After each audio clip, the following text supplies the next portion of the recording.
สบายดีFC ทุกคนเด้อยินดีต้อนรับทุกคนเข้าสู่ช่อง YouTube ของสาวบุญเปียงสาวลาวคือเก่าเปิดภาพมามื้อนี้เนาะอยู่กับบรรยากาศน้ำรินน้ำไหลทุกคนว่าฝนตกแห้งบ่ให้เว้าเนาะทางนี้ทางฝั่งลาวทางบ้านของสาวบุญเปียงฝนตกแห้งเมื่อคืนน้ำจนรังน้ำจนไหลเนาะอยู่ไฮนาตะกร้ากับเจ้าที่ซ้ำใดทุกคนเลย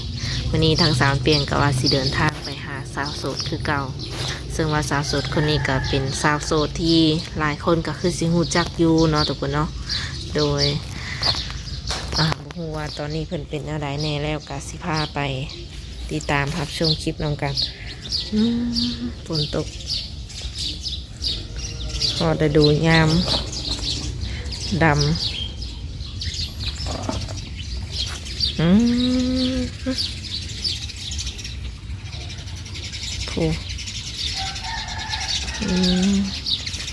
อยู่ทางนี่แบบว่านำไหลหลังเลยนะแต่บอกว่าทางต่อไปมันสิไปได้บ่เนาะฮู้แต่ว่าทางแถวนี้เป็นโดยสบายดีน้องนำหยาดเนาะ หลังจากที่บ่ได้มาหาหลายอาทิตย์เนาะเมียนหากระตื่นบ่เมียนหากระตื่นไม่ได้ลงงานสวยอ๋อเบิ่งคือแบบว่าเบิ่งตากระหูเนาะเมียนกับหนึ่งมาลดลงค่ะนะโดยวันนี้ก็มาสัมภาษณ์อยู่แคมป์หนทางเนาะทุกคนเสียงก็อยากดังในจักหน่อย หลังจากที่ว่าบ่ได้มาหาแต่ดนก็คือได้คุยกับพวกบ่าวอยู่บ่ปัจจุบันก็ตอนนี้ราคาลดลงเนาะมื้อนั้นก็บ่ได้คุยไผนะแล้วก็บ่ได้แชทหาไผลดลงหมายถึงลดล่มบ่ลดล่มบ่ได้คุยกับไผเพราะว่าพาลดล่มได้จักมื้อแล้วลดล่มได้ประมาณ5มื้อแล้ว5มื้อนี่ก็คือแบบบ่ได้เฮ็ดงานแบบว่าเฮ็ดอยู่แต่ว่าลงไปจับเล็กน้อยนำเขาบางทีก็ล้างพักแบบนี้นะล้างถ้วยล้างม่วงเนี่ยก็เฮ็ดงานแบบบ่สะดวกปานใดแบบมันเจ็บหั่นนะซ้ำในไปกวดไปซักยาอยู่บ่ลงมือแรกๆเฮ็ดงานได้แต่มือที่2มาเริ่มเจ็บขาแล้วก็ย่างก็บ่ได้เลยวานนี้ไปกวดแล้วก็ไปเบิ่งว่ามันซ้ำในหรือว่ากระดูกเลยว่าบ่ได้เป็นหยังหลายมีแต่มันซ้ำในเท่านั้นกินยาแล้วก็ซักยาหางยังรู้สึกแบบเจ็บแล้วก็เครื่องอยู่แม่เล็กหน่อยบ่เล็กๆหน่อยนี่ก็ใครเนี่ยแล้ววานนี่ก็มื้อซื่นนี่นะย่างบ่ได้เลยเอาตรงๆแบบเฮาไปเฮ็ดนะได้มันสิก็คือไปส่งเครื่องให้ลูกค้าหั่นนะแบบซื้อพวกตำพันนี้นะเฮาแถวเซโนแล้วเฮาส่งแบบนี้นะแล้วเฮาก็ถอยรถออกมาแล้วบัดนี้รถทับแบบนี้นะมันไหลแห้งแล้วบัดนี้ตีนเฮาแบบมันบ่อันนั้นก็เลยทับลดลมแม่นลดลงแม่อุบัติเหตุเกิดขึ้นเองเนาะอันนี้เนาะบ่ได้มีแบบว่าไผมาชนท้ายหรือว่าไปชนท้ายไผเนาะแม่นหามือนี่เพิ่นว่าหากแต่งานนี่ก็บ่ได้หยุดบ่แบบเฮาเจ็บนี่ก็ลงไปล่างเฮ็ดเล็กน้อยของเขาก็บ่ต้องเฮ็ดก็ยาพักผ่อนซะเจ็บเฮาก็โดยที่เฮานั่นเนาะเฮาก็บ่อยากหยุดปานใดแล้วสองมาก็แขกช่วงนี้ก็หลายนะแบบยามที่เฮาเจ็บเป็นแล้วแขกเข้ามาหาเฮาหลายคือว่าแนวนั้นก็แบบบ่ฮู้คือกันได้มีแต่แบบเวลาเฮาเจ็บขาไปเฮาไปบ่ได้นะแขกเขาเข้ามาหานะคือนี่ก็จนอยากเต็มห้านนะโดยช่วงนี้มีแบบว่าเครื่องมาเพิ่มหรือว่าอาหารมาเพิ่มบ่ลูกค้าจากรายช่วงนี้ลงอาหารเพิ่มแล้วก็สิลงประเภทต่ำนั่นแหละแบบร้านเฮาเปิดดึกหั่นนะตี 1 ตี 2บางทีปิดก็ลูกค้าเขาแบบอยากก็มาแวะซื้อหั่นนะคนผ่านทางมีแบบว่าบริการส่งอีกเนาะทุกคนก็เลยเฮ็ดแบบ อาจจะบ่ชินกับแบบว่าขับรถกลางค่ำกลางคืนแน่บ่จ๊ะ แม่นกะ หรือว่าฟ้าวแห้งบ่ แบบถอยออกมาหั่นนะแบบกำลังเว้าลูกกับลูกค้าหั่นนะถอยออกมาแบบวับวงบ่เดียวหั่นนะเบรกบ่อยู่หั่นนะ แต่บ่ได้เมาที่ตอนนั้นเนาะ บ่ได้เมา โดยแล้วเป็นแนวใดเรื่องหนมไทยมาหาเนาะน้องละหลังจากที่ว่าเพิ่นก็เห็นคลิปนำยูทูบเบอร์ช่องอื่นเนาะที่ว่าเพิ่นมาถ่ายทำน้องมีหนุ่มฝั่งไทยมาหาสื่ออหย่างน่าสาวเบียงก็บ่จื้อ ป้าหนุ่มบ่ได้ยินนั่น เอ้ย ออก แม่น อันนี้น้องเองก็สิออกมาชี้แจงพร้อมเด้อก็เรื่องนี้มันบ่ฮู้จักกันแล้วก็ส่องมาเห็นไผเวลาน้อยบ่แม่นว่าน้องบ่ให้ถ่ายคลิปจังซั่นจังซี่ให้ถ่ายได้แต่กับส่องมาเพิ่นมาหาก็ดีใจแบบทางห้านเฮาก็ต้อนรับแบบนี้นะแต่ว่า เพราะเฮาไม่เห็นเพิ่นเอาลง YouTube แล้วเพิ่นแบบเอาง่ายๆคือเขียนลงว่าน้องนวลตากับน้องน้ำหยาดป้านมจะเลือกใครนี่เฮาเลยแบบแบบคือเหมือนแบบเฮากับเอื้อยเฮาเป็นตัวเลือกของเราเฮาแบบทันทีเฮาบ่เคยฮู้บ่เคยคุยบ่เคยฮู้จักเฮาก็มาเห็นกันครั้งแรกแบบนี้แล้วไปเอาลงในนี่แล้วก็เอาเงินโซแบบเป็นหมื่น20,000หั่นนะแต่ก็บ่ได้ว่าเอื้อยเพิ่นแล้วเพิ่นว่าเป็นแค่คอนเทนต์แต่ว่าเฮาแบบเอาง่ายๆคือคันว่าอยากให้คอนเทนต์ก็ทำเอาลงเอาลงแบบนี้ได้บ่หั่นนะคันถามว่าถ่ายคลิปได้บ่ถ่ายได้แต่ว่าเอาลงแบบนี้ก็คือแบบเหมือนก็คือเฮาเป็นตัวเลือกของเราหั่นนะกับเอื้อยเฮาแต่อีกอย่างเอื้อยเฮาก็แบบบ่ได้มีอีหยังกับเราหั่นนะอีกอย่างเฮาก็บ่ได้รู้จักกับเราแล้วมาก็มาเคยเห็น โอ้ นี่นะบ่เคยคุยแต่เคยก็เคยเห็นเลยนี่นะ ที่ว่าเป็นแบบน้องน้ำหยาดตกลงเป็นแฟนกับป้าหนุ่มนี่มันแม่นความจริงบ่ บ่มีเห็นเด้ออันนี้เด้อ กับอีกอย่างมากับที่เพิ่นมาหานี่เฮายังบ่ทันคุยบ่ทันอีหยังเลยเพิ่นมาหาแบบเอาง่ายๆคือบ่ทันตั้งโตวเลยนะ เพิ่นแวะมาลิ้นน้ำเนาะ แม่นเพิ่นมาลิ้นนำแต่ว่าความหมายก็คือที่ว่าอีหยังว่าเพิ่นเอาลง YouTube อย่างนั้นแหละว่าเฮากับเอื้อยเฮาเป็นตัวเลือกของเขาอันนี้นะแต่เฮาแบบบ่ฮู้ในเหตุแต่ตอนนั้นเฮาเลยว่าแบบกระวนกระวายอะนะ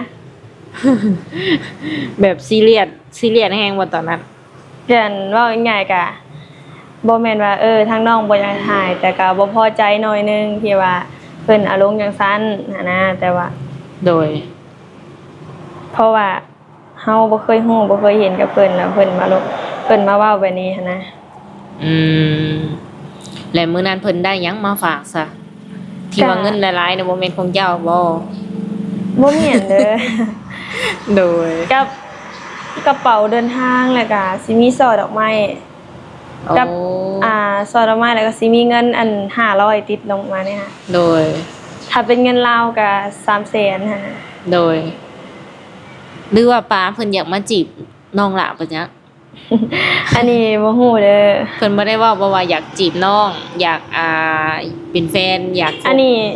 ยังบ่ทันได้เว้าอันนี้ซ้ำแต่ว่าก่อนหน้านี้สมมุติว่าวิทย์มื้อนี้ซะบ่อื่นเฮาเห็นคลิปเนี่ยนะแล้วเฮาตกใจที่เห็นเพิ่นเอาลงในนั้นหั่นนะเพิ่นว่าเป็นแค่คอนเทนต์หั่นนะแหละเฮาว่ามันบ่สะดวกใจเฮาที่ว่าคอนเทนต์คนอื่นเขาสิคิดว่าเฮาสิหักเงินแบบเนี้ยเป็นคนหนาเงินแบบนี้นะแต่จริงๆเฮาบ่ได้แม่นคนจังซั่นเด้อแบบว่าเฮาก็เห็นแบบเอาเงินเป็นหมื่น20,000ขึ้นแบบนั้นหั่นนะเอาเลยว่าเอื้อยเฮาขอลบคลิปเดี๋ยวบ่แบบนี้เฮาบ่โอเคนำหั่นนะ โอเคตรงจุดที่ว่ามีเงินมีหยังประมาณนี้แล้วก็ว่าเจ้านี่ที่เพิ่นใส่หัวข้อประมาณนั้นเนาะ แม่น ก็เลยบ่สบายใจซื่อ แม่นบ่พอ ๆแต่ว่าในคลิปน่ะบ่ได้มีหยังดี แม่นในคลิปนะที่จริงก็บ่ได้เว้าอีหยังแบบเรื่องแบบความหักบ่หรือจังนั้นแต่ว่าเฮาบ่สบายที่ว่าเพิ่นเขียนลงว่าน้องนวลตากับน้องน้ำหยาดแล้วป้าหนุ่มจะเลือกใครอันนี้แล้วก็เงินเป็นหมื่น20,000บ่แม่นว่าเฮาให้เครียดเอื้อยเพิ่นแต่ว่าเฮาบ่อยากให้อารมณ์แบบนั้นคนอื่นเขาสิคิดว่าเฮาเป็นคนหน้าเงินแล้วกับหนึ่งมาแบบอีกอย่างเฮาบ่เคยฮู้กับป้าหนุ่มหันนะบ่เคยคุยแล้วบัดนี้มาว่าเฮาจะเป็นตัวเลือก อืม จุดนี้ก็อยู่นี่ โดย ตอนที่ว่าเพิ่นมาแวะหานี่คือฮู้ล่วงหน้าแล้วบ่ บ่เคยฮู้ได้ว่าเพิ่นสิมาหาแบบนี้นะ เออมื้อที่เพิ่นมาหาน้องหละเฮ็ดหยังอยู่ กะเด เฮ็ดหยังอยู่ตอนนั้น กำลังอยู่ในหนนะแบบนี้นะนักเฮ็ดเวียกดีเพิ่นมาก็จัดโต๊ะกระจังแล้วนี่ โดย ตกใจหรือว่า ตื่นเต้นอยู่บ่ กะตื่นเต้นอยู่กับเป็นว่าแบบมีคนมาอะไรแบบนี้ถ่ายคลิปแบบนี้นะเพิ่นมาแล้วถ่ายคลิปก็บ่ได้คิดหยังหลายหันนะแต่จนแบบเอาคลิปลงเลยนะแล้ว เจ้าจังคิดหลาย ไปคิดหลายว่าเฮานะแบบแบบมากเพิ่นบ่หรือจังได๋แบบเพิ่นมีตัวเลือก2คนหั่นนะกับนวลเพิ่นก็บ่ได้อันนั้นหั่นนะบ่ได้คิดว่าเสียลงไว้นี่ โดย ก็บ่ได้คิดบ่ได้ว่าเอื้อยเพิ่นดอกแต่ว่าเฮาแบบบ่สบายใจตรงที่ว่าเอาเงินขึ้นมาไปนี่หั่นนะ โดยและหลังจากที่ว่าแบบเปิ้นกลับไปเนาะได้มีการแลกเฟซแลกไลน์คุยกันส่วนตัวอยู่บ่ ก็แรกแต่เพิ่นแชทมาอธิบายเรื่องนั้นแหละแต่ว่าเฮาก็เลยบอกขอบ่อธิบายให้ฟังเด้อก็คือแบบเฮาแชทไปหาเอื้อยเพิ่นแล้วให้เอื้อยเพิ่นเอาลบคลิปแบบนี้นะ เฮาบ่แม่นคอนเทนต์แบบนี้เฮาก็บ่สบายใจคือกันหั้นนะแล้วก็เลยบ่ต้องมาก็ได้เฮาว่าบ่แม่นหยังเฮาเคลียร์กับเอื้อยเพิ่นแล้วเฮาว่า โอ้โดยก็คือสรุปแล้วนี่ก็คือยังบ่ได้คบกันตามที่ว่า FC เพิ่นเห็นเนาะ แม่นก็ยังบ่ได้คบกัน เดี๋ยวนี้ก็ยังบ่ได้คุยกันหั้นนะยัง คือเฮาแบบบ่ได้ ตั้งแต่เพิ่นเอานั่นลงแล้วเฮาก็เลยแบบว่าบ่อยากคุยเลยสิบ่ อืม เอ้าแบบ ก็เพิ่นอยากมาอธิบายเรื่องนั้นเฮาก็เลยว่าบ่เป็นหยังอยากให้มันจบไปหั่นนะ อืมซ้ำปลานี่ก็แบบทางเจ้าคิดว่า ถ้าสมมุติว่าบ่แม่นเพิ่นเนาะแต่ว่าหนุ่มคนอื่นประมาณเพิ่นนี่นะรุ่นราวคราวเดียวกับเพิ่นอายุ หรือว่ารูปร่างหน้าตาประมาณแบบคือเพิ่นคิดว่าจะรับได้บ่ อัน ถ้า นี้ เป็นแฟนกัน ได้ถ้าแบบเพิ่นให้เกียรติเฮาอะนะก็คือถ้าคือสมมุติเพิ่นมาในห้างนี่เฮาบ่ได้รังเกียจเพิ่นใดเฮาหาต้อนรับลูกค้าแต่ละคนสิมีเงินหรือบ่มีเงินสิเป็นปลาหรือบ่เป็นปลาคนไทยคนลาวคนจีนต่างประเทศเฮาสามารถรับได้บริการลูกค้าได้แต่ว่าถ้าเพิ่นบ่ให้เกียรติเฮาก็คือเฮาสิแบบเงียบเฮาสิบ่คุยก็คือเรื่องมื้อนั้นคือบอกเฮาบอกว่าขอจบเด้อเฮาบ่ขออธิบายแล้วก็บ่แม่นบ่อยากให้เพิ่นมาอุดหนุนอยู่ทางห้านเฮาแต่ว่าถ้าสิมาเรื่องอธิบายแก้ไขเรื่องที่ว่ามื้อนั้นเฮาบอกว่าขอแบบบ่เว้าได้บ่ถ้าว่าสิมาอุดหนุนห้านเฮาแบบมากินหรือว่าจังไดนี่สามารถมาได้แบบนี้ค่ะ ถ้าว่าเพิ่นอยากมาจีบแบบคนอื่นนะเพิ่นอยากมาจีบพร้อมแล้วก็ต่างมาเบิ่งห้านพร้อมจังซี่น่ะก็คิดว่าจะเอาเพิ่นมาเป็นแฟนได้บ่ถ้าว่าอายุประมาณซ้ำปานหนุ่ม ก็ได้ถ้าว่าสมมุติว่าคนที่เฮาเคยคุยหั่นน่ะเอาอย่างคือสมมุติว่าเพิ่นบอกสิลงไปหาเด้ออยู่ลาววันนี้จังซั่นสิกันทักมามาบอกหรือว่าบอกล่วงหน้าเฮาก็สิมีความตื่นเต้นก็ส่องมาก็ดีใจหั่นนะ อืมหากตอนนี้นี่บ่ได้ซีเรียสหรือว่าบ่ได้คิดหยังหลายแล้วล่ะว่า ก็ตอนนี้ก็บ่ได้คิดหยังหลายก็โสดคือเก่า ดีขึ้นแล้วเนาะ แม่น อืม กับมีแต่เพียงเจ็บขาจังหน่อย อ๋อ ลดลงนี่แหละ ลดลงตอนนี้ก็ยังเจ็บขาเพิ่นว่าเบื้องนี้บ่ แม่นเบิ่งนี่แบบ มั มันบ่ซ้ำกันหั่นนะเบิ่งไข่เบิ่ง มันบ่ซ้ำกัน แม่ก็คือแบบว่าขาเบิ่งใหญ่เบิ่งน้อยหั่นนะแบบนี้เบิ่งนี่น้อยเบิ่งนี่ใหญ่ มือวาง แม่นี่ดิ มือซื่อนี่มันสิใหญ่กว่านี่นะคะนะ เออ ไปหาหมอใส่ทรงกระสันมาเนี่ยอ๋อเจ้าคือขาวเลยเหรอ ตัวขาวเด่นกว่าอันขาใหญ่อีกแม่นบ่ เนี่ย เบื้องหนึงน้อยเบื้องหนึงใหญ่มันยังคายอยู่เนาะอันนี้เนาะ เนี่ยใครไปห้องหมอว่านี่คิดว่าแบบกระดูกหักแบบนั้นก็แล้วก็คิดว่าถ้าว่าถ้าย่างบ่ได้อีกจักมื้อนี้มื้ออื่นคือก็สิได้ลาออกจากงานอีกอย่างเฮาก็เฮ็ดงานมันบ่ได้ปกติอะนะตำนึงก็เกรงใจเอื้อยเพิ่นแน่หันนะ อืม แต่ว่านี่ก็พอเฮ็ดได้ก็เลยเฮ็ดไปก่อนบ่ มื้อนี้ย่างได้เมื่อวานกับซื้อนี้ย่างบ่ได้เลย โดยนั่นแหละเนาะก็ FC หรือว่าหนุ่มๆหลายคนเพิ่นก็เห็นคลิปแล้วเพิ่นก็ถามเข้ามาเนาะประมาณที่ว่าเอ้ยถามไปหั่นแหละ น้องหยาดเพิ่นตกลงคบกับปาหนุ่มแล้วแม่นบ่สาวบุญเปียงเพิ่นว่าเนาะคือเห็นมีการมอบซอดอกไม้ให้กัน แล้วก็แบบ หลายสิ่งหลายอย่างเนาะ เอ้ยอันน่ะคือถ้าสมมุติว่าถ้าเพิ่นมาหาเฮาหรือว่าจังใดเฮาก็ต้องแบบรับเดินด้วยความน้ำใจเพิ่นหันนะ อืมตอนนี้นี่มีคนจองแล้วบ่หัวใจเจ้า ตอนนี้ยังบ่มีเด้อก็คือ เจ็บเข่งก็บ่ได้ค่อยลิ้นโทรศัพท์อันใดหันนะยังบ่ได้เข้าไลน์หันนะ อืมสาเหตุที่บ่ได้เข้าไลน์นี่ อธิบายใหม่ดู ก็คือลดลงตั้งแต่มื้อนั้นก็คือบ่ได้เข้าคุยผู้ใดนะแบบบ่ได้บอกใครว่าลดลงจังซั่นจังซี่หันนะ อืมเอาเพิ่นสิบ่เป็นห่วงเฮาบ่อยู่ๆเฮาเงียบไป ก็น่าจะเป็นห่วงอยู่แต่ส่องมาก็คือเพื่อว่าอะไรก็บ่ได้สู้ตอบแชทกับเพิ่นกับช่วงนี้ก็ลงอาหารทางห้านก็อาหารหลายอย่างบางทีคือ 2-3 มื้อผ่านมานี่ก็คือเอื้อยเพิ่นก็สิแบบแล่นผู้เดียวหันนะแบบไปซื้อนั่นไปซื้อนี่กับเฮาแบบลดลงก็ย่างบ่ได้หันนะ อ๋อแล้วน้องหลามีหยังอยากฝากถึง คนที่ว่าเพิ่นทักมาแล้วน้องหลาบ่ตอบบ่ ก็ ก็บ่แม่นว่าบ่อยากตอบเนาะก็คืออยากตอบคือการอะไรก็เพียงแต่เจ็บขาก็แบบเฮาบ่สบายไปได้หันนะ ต้องรักษาตัวเองก่อนเนาะ มีงาน อืม 5 มื้อเลย6 มื้อเลยเด้ อืม 6 มื้อมื้ออื่นนี่แหละ เฮ็ดงานมานี่ได้จักเดือนแล้วน้องล่ะ น่าจะ3 เดือนนะ3 เดือน อ๋อหาก็ได้3 เดือนเนาะ นี่ ได้ยังแน่แล้ว